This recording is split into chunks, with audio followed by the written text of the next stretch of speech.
out of my head. Hello, today's going to be a slightly different video. I thought we could kind of chill out a little bit, although I don't know how much I'm going to be chilling out because some of these topics are they get me a little intense. So I just thought we could talk about some unpopular opinions. Most of my videos are more analytical or creative, but sometimes we just got to talk about opinions, have a conversation, you know.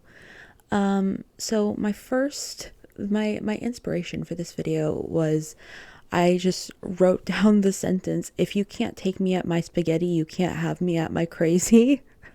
And also, if Le Seraphim are not bad bitches in between your teeth, then all the girls are not girling. So we are in an era of boring ass K-pop, and I think that spaghetti is a breath of fresh air, largely because of the styling. Everyone says it's too much, and I have been on record saying that bleached eyebrows, for example, are not my thing. But you all made your videos about how Yoonjin isn't doing anything to change K-pop, and while this in itself isn't a monumental change, I think she's trying to do something different, and I welcome the change. If you can't even handle Chaewon's hair, there is something wrong here.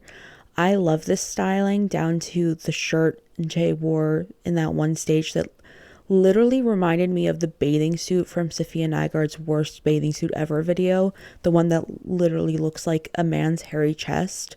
In a world where everyone is a little too comfortable with I say to make and wear weird shit as long as it came from an actual human. Make weird shit, please. Like, make something with and represent your own brain. Next opinion, fuck accomplishments. So when I say this, I think about I think of, I guess, the ITZY effect, the Nugu effect, this narrative of they deserve better. And I think that what these groups actually deserve is for this narrative to be put to rest. Sumi and I talked about the effect of COVID on K-pop, and I didn't think about it too much previously because that is around when I became a fan, so I don't really know anything else. Like, I don't really know what it was like before then. But I'm realizing it had a negative impact on K-pop fandom, and I wonder if we weren't all locked up in our homes 24/7 for a few years, would we care so much about things like the amount of YouTube views a group gets in comparison to another group or even in comparison to themselves? I never questioned why we were like this, assuming it was inherent to the fandom, but it's not. I catch myself asking myself why I care about views on other people's art, and I actively try to stop myself from worrying about it. Part of that is that it isn't healthy for my own mental health, but I think that we need to create a standard as well where that kind of behavior isn't normal. It's not the success and the accolades that matter. Congratulate people for their accomplishments, but don't hold the accomplishments themselves in such high regard that you're upset because someone else didn't win an award. That has nothing to do with you and should have nothing to do with you. It's not your accomplishment, and it's embarrassing everyone but you when you act like you have much of anything to do with it. And also, do you even care about the music? Like, does it make you happy that music you don't like charts well because it bodes well for your favorite group? It doesn't. They're going to keep making music that you don't like if that's what charts well. I feel like the only one scared more than ever for Twice's future because the title tracks, especially lately, are just becoming really unappealing to me. I don't want songs like This Is For. I'm happy other people like it, but I wish they would release something I actually think is good. Fuck success. I want something I actually like listening to. That's what the majority of me being a fan is spent doing, listening to the music, not voting for music shows. I just think it's the strangest phenomenon to care so much about such frankly stupid things. As as long as the group is successful enough to keep making music, I'm content with that. ITZY re-signed. They're literally fine. Don't worry about them. So I find NMIX's music confusing, and not because of the content, not because of the mix pop. I take FE304 forward. I never felt like I connected with it the same way that other people did. I recognize that all of the songs are quality, but I feel like I simply don't care as much about NMIXX's music as I do about their lore. Like, that's the really good stuff. The music is not bad, but I would rather watch their trailers than listen to their music sometimes. I think the promotional material is more interesting to me. The album means more for what it is about in terms of lore than how I feel listening to the songs. It's like weighing something I just enjoy versus something I feel genuine passion about. I wish I cared about their actual main focus the way I cared about these almost side quests. And it has nothing to do with the quality. The songs are great, their vocals are great, everything is great. I just don't connect with it for some reason, and sometimes I do, but sometimes I don't. And it's, like I said, it's just confusing for me. Finally, I have hope that 3-minute songs will come back. And honestly, I'm hoping for 4-minute songs, even 5-minute songs, 6-minute songs. I don't care.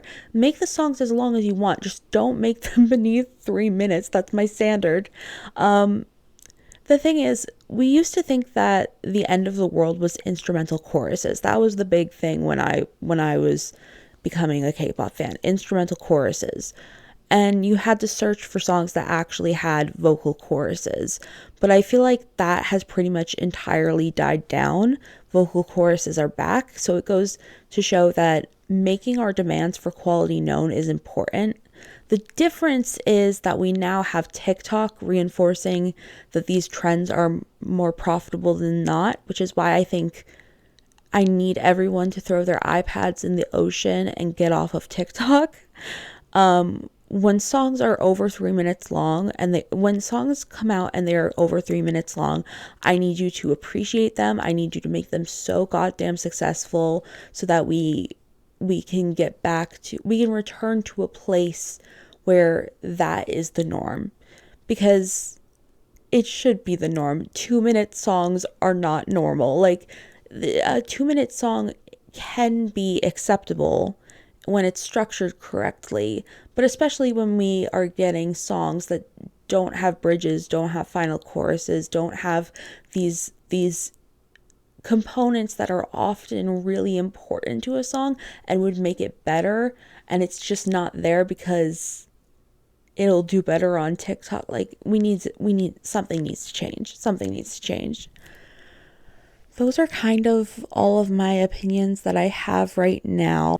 I know it's not that much, but I needed to limit it a little bit just so that I had the motivation to actually record this. If you have any thoughts regarding these opinions, I would like to hear them, because I don't know, are all of these unpopular opinions?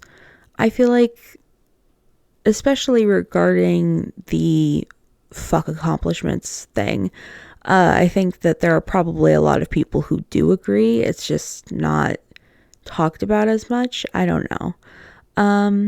But yeah, that's the video. I'll have something more analytical up in the near future. It's just kind of, I'm in a weird transition period in my life, and I've been talking a lot with Sumi about motivation for a lot of people with KTube, and so it's just on my mind.